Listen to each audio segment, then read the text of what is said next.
Have you ever woken up in a completely different room than the one you fell asleep in? Or opened your eyes in the morning feeling like you hadn't slept at all? Like your body had been doing something all night, but you couldn't remember what? I used to think those kinds of stories were exaggerated. Until a few weeks ago. That was when things started happening to me. Things I still can't fully explain. It all began with something small. I woke up one morning and noticed that my closet door was wide open. I usually keep it closed, always have, and I'm sure it was shut when I went to bed. But I brushed it off. Maybe I forgot. Maybe there was a draft. Nothing to worry about. But then it happened again. And again. Small things. My bathroom light turned on. A kitchen chair slightly pulled out. The front door unlocked. I started to feel off. Like I wasn't fully present at night. Like a part of me had stayed awake when the rest of me slept. Then, one night, I woke up on the living room couch. I don't remember going there. The TV was on, volume low, playing some old black and white film I've never watched in my life. The remote was on the floor. My blanket was still in the bedroom. And when I stood up, my legs ached, as if I'd been walking for hours. I tried convincing myself it was just stress. I was working a lot. Maybe I had started sleepwalking? Maybe I was more tired than I realized? Still, something didn't sit right. The night that really shook me was when I found myself at the front door, just standing there. Hand on the lock, fully dressed, shoes on. It was 3:17 a.m. I hadn't gone to bed like that, and I had absolutely no memory of getting up. That morning I called a friend of mine who works in psychology. I told him what was happening, though I left out some of the creepier parts. He calmly suggested I might be experiencing parasomnia or some form of sleepwalking triggered by stress. He said, "You should record yourself. Just a phone or a voice recorder, something simple. Let's see if you're talking in your sleep." So that night, I placed an old digital voice recorder on my nightstand, hit record, turned off the light, and laid down. For some reason, it took me much longer than usual to fall asleep. And when I finally drifted off, I felt watched, like someone was sitting at the edge of the bed, just staring. I didn't wake up until morning. The recorder was still running. And when I pressed play, the next morning, I woke up feeling unusually cold. The blanket was half off the bed, my neck ached, and I had this vague pressure behind my eyes. The kind you get when you've cried too much or haven't slept at all. But I didn't remember dreaming, or anything else for that matter. I reached for the recorder and stopped it. The counter showed nearly 8 hours of audio. I hesitated for a second before pressing play, honestly not expecting anything but white noise or the rustling of the sheets. The first few hours were just that, the faint hum of the heater, a few coughs, the usual shifting in sleep. I actually started to feel silly for doing it. I was about to turn it off when something strange happened around the 3 a.m. mark. There was a sound, a voice, not loud, but clear. At first, I thought it was me talking in my sleep, but the voice didn't sound like mine. It was deeper, slower, like someone carefully choosing each word. It whispered something I couldn't quite catch, followed by silence.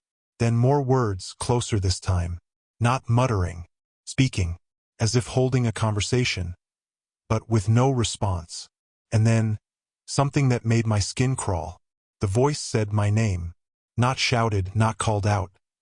It whispered it gently, as if trying not to wake me, or as if checking if I was still asleep.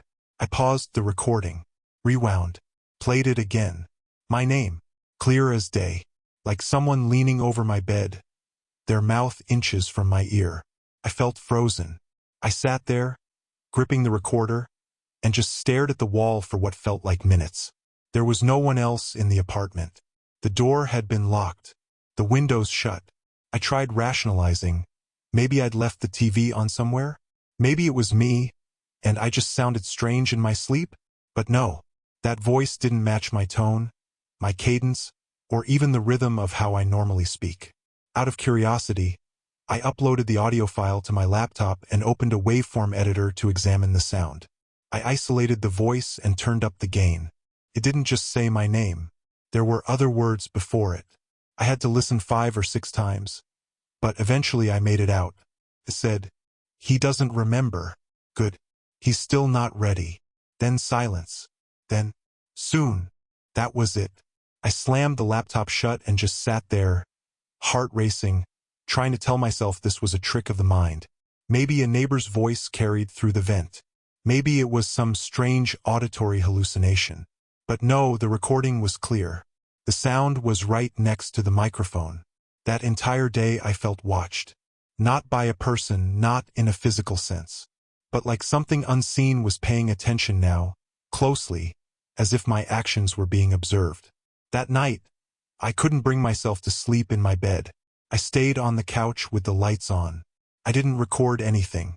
I didn't want to hear more. But that didn't stop it.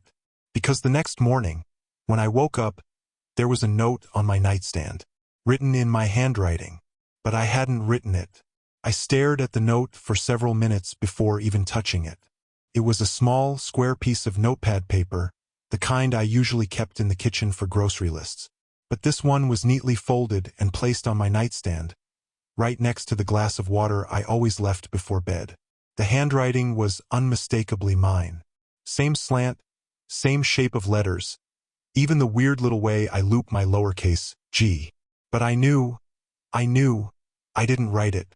The message was short. Don't resist it next time. You asked for this. No signature. No context. Just that. I didn't know what disturbed me more, the fact that it was written or the implication that I was somehow involved. Did I write this in my sleep? Was this some kind of elaborate prank? A breakdown? I checked the door. Still locked from the inside. I looked through my phone, my laptop, searched my own messages and notes to see if I had typed anything remotely similar. Nothing. I went to the kitchen to look at the notepad. Page was missing. Torn cleanly. Same paper. My hands were shaking now. I started to wonder, not just about my memory, but about my control. Was I doing things in my sleep? Sleepwalking was something I'd only heard about in movies. But what if this was some kind of extreme parasomnia? I began filming myself, not just audio now, but full video. I set up my phone on a tripod before going to bed that night. I barely slept. Every noise made my heart pound. Every creak in the wall or thump from the fridge felt like a sign something was about to happen. And still, sometime in the early hours, I drifted off. When I woke up, my mouth was dry, and the sunlight looked wrong. Too bright, too sharp, like everything was overexposed. I reached for my phone immediately, opened the recording app, and played the footage.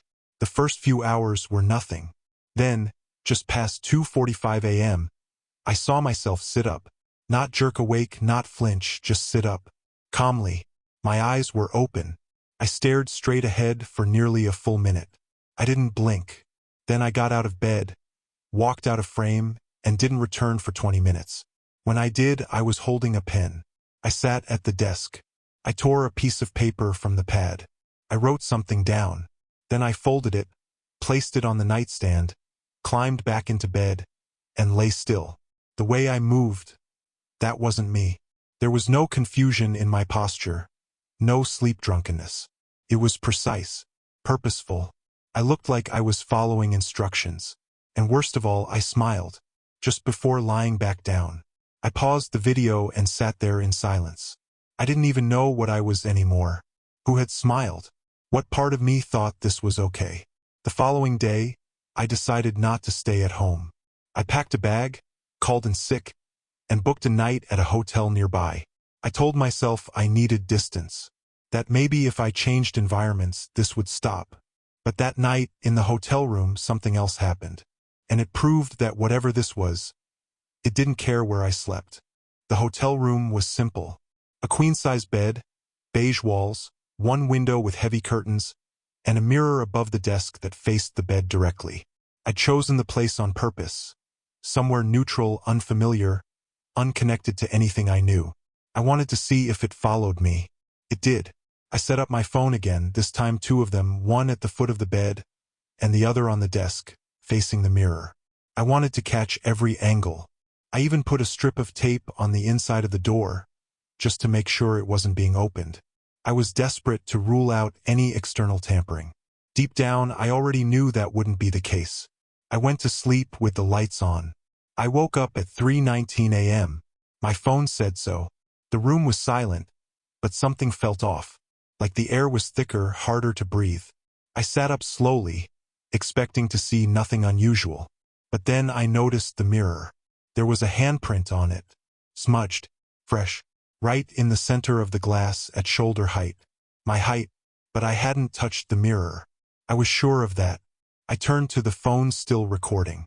The screen was black, battery dead. The second one, still running. I opened the video and fast-forwarded through the early hours. Just past 2:30 a.m., I saw it again. Me, or something that looked like me, sitting up. But this time I didn't get out of bed. I just sat there, staring directly at the mirror. Not blinking, not moving. 10 minutes passed like that. Then, the figure in the mirror moved. It stood up, but I didn't. My reflection got up while I was still in bed. I watched it walk to the edge of the mirror, press its palm against the glass, that same exact handprint, and then slowly turn its head to stare back at me lying down. I froze. It wasn't a technical glitch. The angles didn't match. My position in bed didn't shift. I never moved. But the thing in the mirror did. And then the screen glitched for a brief second, not like digital distortion, but more like an old VHS tape catching static. When it cleared, everything looked normal again. My reflection was just a reflection. The handprint, still visible. I ran to the mirror. The print was still there, slightly oily, clearly fresh. I wiped it off with a towel, frantically, then checked the time again. 3:23 a.m. I didn't sleep the rest of the night. The next morning I went back home. I didn't know where else to go. I just wanted to feel like myself again. But when I walked into my apartment, I knew something had changed. The smell was different, subtle, like a faint trace of burning plastic or dust on a heater. And on my kitchen table, waiting for me, was another note. Same handwriting. Stop running. You're wasting our time. I didn't leave my apartment for 3 days. I stopped answering calls. I turned off every notification. I covered the mirror in my bedroom with an old sheet and unplugged my bathroom light because every time I passed by, I swore I saw something move in the reflection. It wasn't even fear anymore. It was exhaustion, like something inside me had finally given up trying to make sense of what was happening. My only real priority became observation, watching myself, monitoring the time, staying aware. Because I wasn't entirely sure. I was still me. One morning, I woke up fully clothed. I didn't remember falling asleep. My bed was still perfectly made. My laptop was open on the desk, playing a looping security camera feed of my front door. I never set that up. I checked the footage. There were gaps. Between 2:14 and 3:27 a.m. every night, the footage froze. Static. Just enough to make sure nothing could be seen during that window. It was as if someone or something was deliberately erasing that time. On the third night, I forced myself to stay awake. I drank coffee. I paced. I read old books and watched the clock tick minute by minute. Around 2:10 a.m., I sat on the floor of my living room, eyes wide open, staring at the door. I promised myself I wouldn't blink. And then, I must have blinked. Because suddenly it was 3:34 a.m. No memory. Nothing. The sheet covering the bedroom mirror was on the ground. My phone's battery was completely drained again, even though I hadn't used it. And next to the mirror, written faintly in condensation, were the words, "We're almost in sync." That morning I didn't cry. I didn't scream. I just sat down, stared at the mirror, and whispered to no one, "Okay, let's finish it." I don't know what I meant, but it felt correct. That night, I turned every mirror in the apartment toward the bed. I laid down, closed my eyes, and whispered again, "I'm ready." And then I dreamed. Only this time it didn't feel like a dream. It was a corridor, long, endless, lined with doors. At the end stood me, or someone wearing my face, waiting, silent. I didn't run. I walked toward him, and he smiled. I haven't woken up since. Or maybe I did. Maybe he did. If this made your skin crawl, hit that like button. If you've ever had dreams you couldn't explain, leave a comment. And if you want more stories that feel too real to be fake, you know what to do. subscribe, because next time it might be your reflection that blinks first.